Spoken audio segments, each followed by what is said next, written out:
Alors ici, on est sur l'activité Pirate Cannerie, qui est une conserverie située à Saint-Jean-de-Luz, qui s'occupe de mettre en conserve du poisson, de plusieurs variétés, que ce soit du poulpe, du thon, du maquereau, plusieurs recettes avec qui les accompagnent. Et on est sur la partie préparation de commandes où Dominique en fait est spécialisé entre guillemets sur tout ce qui est préparation de commandes pirates et expédition pour toute l'Europe. On a des clients qui sont en Italie, qui sont en Belgique ou qui sont en Angleterre. Donc Dominique reçoit la partie commande par le biais d'un mail. Il va s'occuper de préparer la commande. Une fois la préparation faite, je viens vérifier que tout est bon.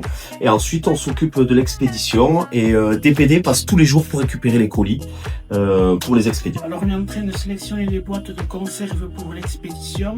Et on va faire la mise en carton ensuite. Et entre les deux, on va faire la vérification. Alors, à chaque fois qu'on commence une tâche pour travailler sur les boîtes de pirates, toujours commencer par le tamponnage pour la date de péremption.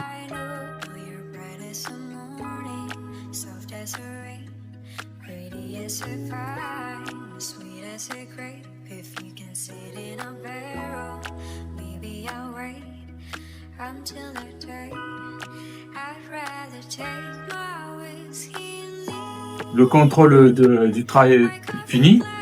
On regarde autour si c'est pas déchiré. Ensuite, l'étiquette si c'est bien centré, si c'est tamponné dessus. Et enfin, si le logo est étroit. Je vais remercier Lucie qui nous fait confiance depuis déjà plusieurs années, avec qui on a un partenariat de qualité, qui nous a fait évoluer, et on a fait évoluer sa marque un petit peu aussi. Donc on espère que ça va perdurer un maximum de temps, car on est très très fiers de travailler avec Lucie. Ce partenariat est hyper chouette et je suis hyper contente de travailler avec les AT. Parce que humainement, je trouve ça génial. Ils sont tous hyper contents de faire ça.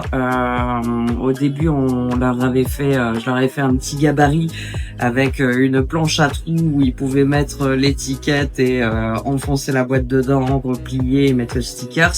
Et aujourd'hui, ils ont même développé des gabarits hyper mieux faits et plus adaptés aussi aux usagers. Et ils ont été très très forts là-dessus. Je dirais même que en termes d'organisation, je leur ai laissé toutes mes étiquettes, ils gardent tout le stock. Ils me préviennent quand il y a bientôt des ruptures sur les étiquettes. Et non, je suis vraiment hyper contente de ce partenariat.